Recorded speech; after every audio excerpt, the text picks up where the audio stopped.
Ia, talofa, o le fai Ia, aku le o like, o whamalo. le kako video ala O fai ki si le lewa supu. ele ko e moska ko whiloa inga wa. O fai fo isi pisi o le ngā lua wa yaso. Ai mai se ale wa yaso le ngā umakungi. Ia ele ngā kai le pisi. So le makua i la vea le hei fifa. O le hei fifa a mā kou i ngei. Ke le lua i si state a mai si piko a le hei fifa a mā kou. Ia ese a ia ese ia ko e ngā hei fifa ie. O le hei fifa la nenga maua ia o maka. Makua i la vea maka i mele o mangiso. Mangiso. Ia mili ko e an mea fo ile le mili ia lua paki loa. Ia o le mea ngā le sa ua fai e sike leo le vā. Te ko e fai e skako ori. Ai ko ke loa. Ia o ke koe pisi mai i la YouTube. E ele me wa kupu ia le o ke alu iskai. Ai mua whakalo whaku. E whaatalo whatu. Ia. Ta mama tina matutua. Ia. E rima whai a ngā luloa le wha. Ai le whaakalo whaku i nei ta mama tina matutua. Ia o whaafea ngai ngā fo ima. Ma whale tua o ma whai o ngā viu mai ia la u video. Ia ai mai se. Ia o le whai ngā mālo e le aka ke ilua o lo o pisi ala kou. I le o ai lunga o iai sisi o ango mai lunga o kako social media ma. Ia ai o te iloa mo tatu. E iai ale kaimi o le aso ia. O kaimi ia se kaimi e kawangi ai ia. Whapia ia se viu aku i po le ase o rimai au se whaukuanga. Au se kalamanga ia. Mai i lea whai live ma lea media. Ia whapina. O le mea na e lima whai euna o manatu whaatau wha.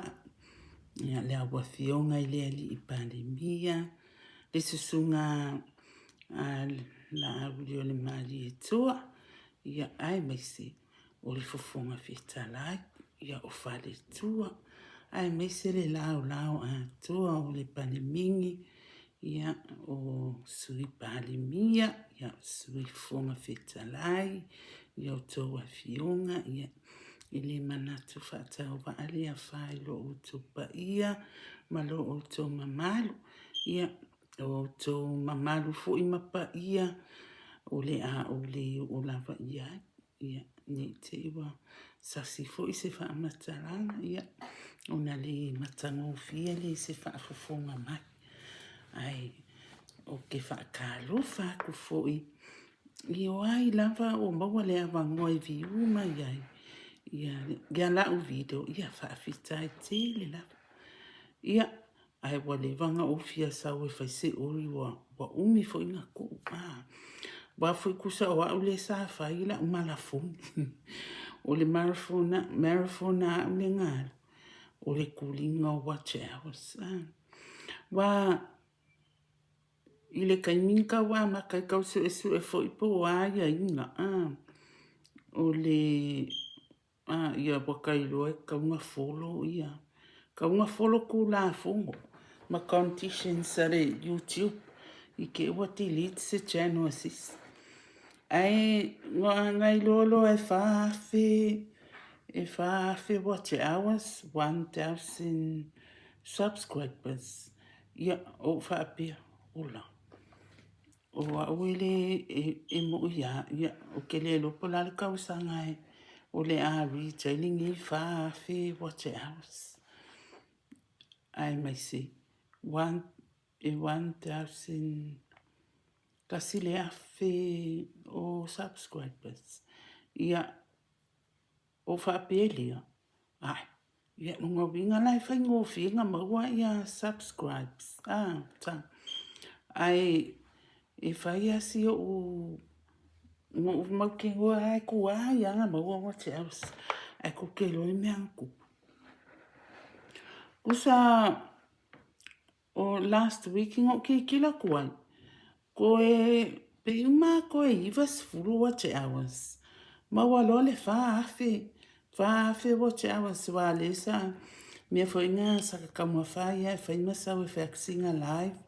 E ki nga ka fa alongo ako pe yo le. Wa fu.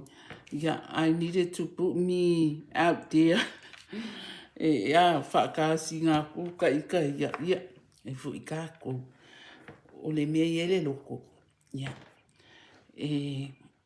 mo I ingi me fo le ka pe ia mo li o le ka avale alu pongisa ia makua alu kuli le mea le manga awai o le ala o pe o mea ngā wo fia whaika la kua ia au kopa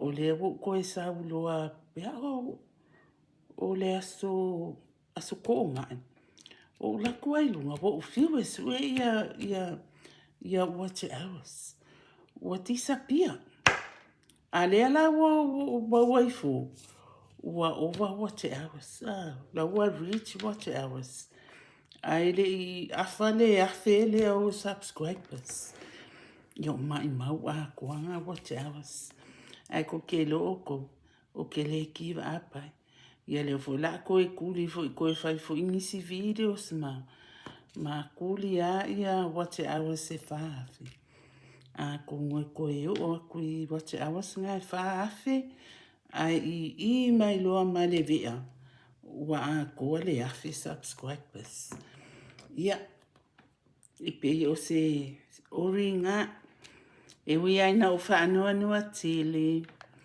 o nga ua le taunu le lui le o le challenge le anga ngā o ka mo ai ia whikau ia le maua o subscribers se afi ai wha awhelo ma watch hours pe overflow a le o le mela le o kupu ia wale ia o ngā umanga watch hours walanga le o le simia o wha pea o le o make ko e le sfuru lua ma singa o le channel le fa monetize wai lua o channel ia wakia ia le sia pe ma le channel nga lua filu sfuru a le la o fa pia fa ile si channel le o make sense ala ia le lo que fa pia o maki a ko ai ia a ko ese ke o se ia lo mafau I le masinga nga amakai ia ala fo ke fiu o ka fiu sa ili po fele me I lo ai sa awa o maki a longa winga la ile o maki o no vima le nga amaka wai ese fulu lua masinga ia ma fa out ia watch hours fa ia pe a fa vela ia mai mau kusale wa fa o over mal fa watch hours ala ile kai anga ko subscribes ia it's okay wa ele fo ele waka learn kusa o le learning period o le lengi o le learning period le nga ia le ala wa ko lo le ala sa wala fo fa felo ia ti sova kulenga sfulu ma singa watch hours ai ko maka ai o subscribers ku mau lava ele o fa inga like counter ia le lo pe o akula ia makile o fa pe we a ko ia ai kama I lo ma le longo ting fo wa ko le afe subscribers ia nga ka fa pe ka ika ia wa Merry Christmas ala la o channel ale wo va ia ko le maua ia wa le Merry Christmas la ia whaamiri Christmas ia po le fuaringa mia ia kongu ai e o aku i le kaninga ia maki wa seki mai kako ia se subscribe before i laka channel o ai lava whaafika ia mo o tau wa ma subscribe tai lava ai o ele i subscribe ia subscribe before i te o ko ki whaapenga ia fo ia a whaapeke subscribe ai o alu aku e si aki wa o ke loa inga ma o ko ia subscribe mai a whaapea la o ke alu aku ai o ki kilo aku i se si subscribe a la ele i o ke la usa i ngalo ngawinga e o ke le i subscribe ai ia o subscribe ai loa straight away o le whaingo fie ia o le awala le ngā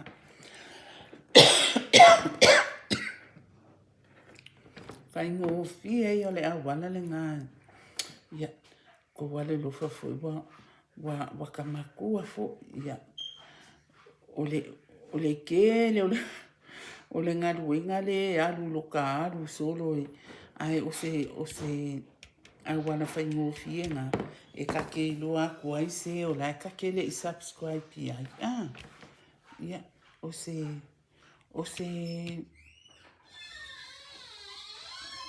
se feva ngā le kake manga amia ia ma walaka fo i Kirisimas o le Kirisimasi fo i le ngei wa lata mai ia whai mea alofa mai la vasa u subscribe ia whaamanuia mai le Kirisimasi ia mo whaamanuia atu ia mai se ka Christmas tree po se na au whaapea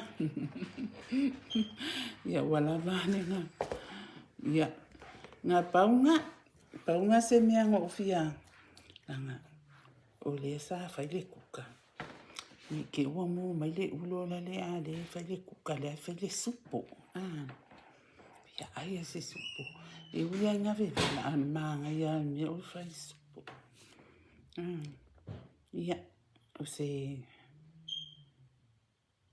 langa le wo ke ia wo so mai o ke le prepare le ia o se siloa kako o ia o le o sa ungi le ia oi ai o ke le o se ia maka ukia mea ia kukupu i ngi mako aku ni Australia ko ke sila fia oko o ngi le area le ma ke ia ua luas fulu fiku kausanga kaluma mako ngi dua felua lima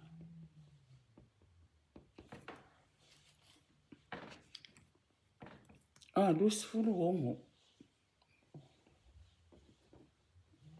oi iva dua ongo oi lua ongo fifi wa amakanga le anga la kangumila ia wa luas fulu ongo kausanga o mako ingei i le fale le ngi ai kusa wa luas fulu fiku ia langa sa mako i o le sipiku e si o mia mako we tanga fo ile ai ele se me pole ai wa kalua mako i ngeli niku mane fagela ele ane mosle ele mama mako ele ai amangi meanga kukupu pe ise me masalomia e okay an mako piko mu ile mako mafukanga ma i tanka ele fa pe kupu mai me lunga ia le foi se me pole ako anga fai lot ma ko akuka ko a neli me uma ia solo manguia fo ia me ka ke ngo fo ai ma le la ngo fo ia ma fanga ia ai paunga se fa mole se subscribe ma like e come se si kaini Ia, ma o reli lele ia kulea, ma fai ia sikako o ia. A wālu vai kaimi o kilisimasi e kele ia kala o ngi vai kaimi ia ka e mawai fo ima kala malie si koe wha manga ku kala kingi aso ia kaimi o kilisimasi i le kaimi o le kala vovo le o langa ia e alu aku ma e ka ua ko ai malisi va nga fia kama mai o le kelo inga uma ko ala ko le ilunga Facebook ka ma ko ai male au kingi uma ia ai wale le ia manuia lava lo afiafi ia polo afternoon polo morning o fea lava e ma o mai ele la o sia kama i o ripo po le ngi kaimi ia e fa manuia atu le fa se malo longa le ia take care yourself awale so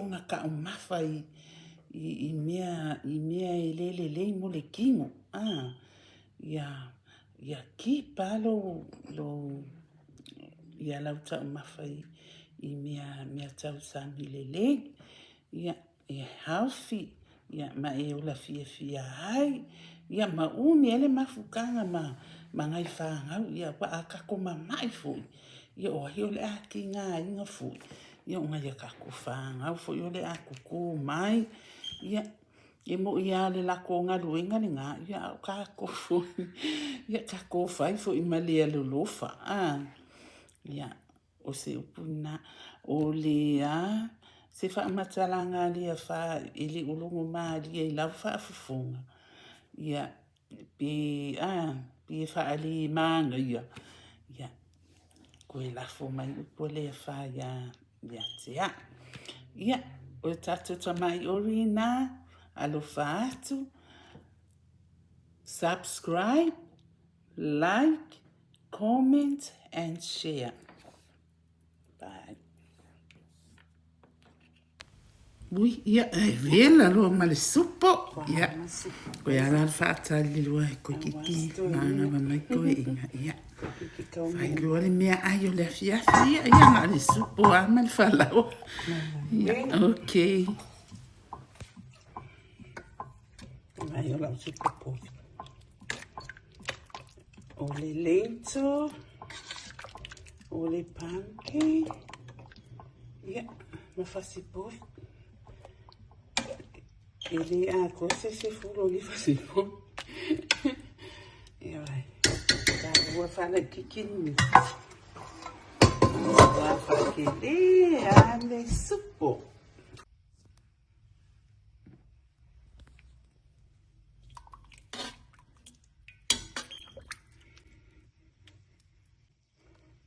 Ja, una doni lole iai mani spring onion.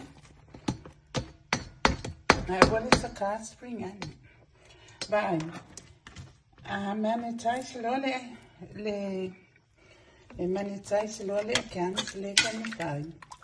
E ninguém. Ia. Uma fai lole o le sia can. Na le cooking. Tena lettuce, onion and ginger already in there. But e kape ia whakoa ku ulo i eile the spring onion. Yeah, that's it.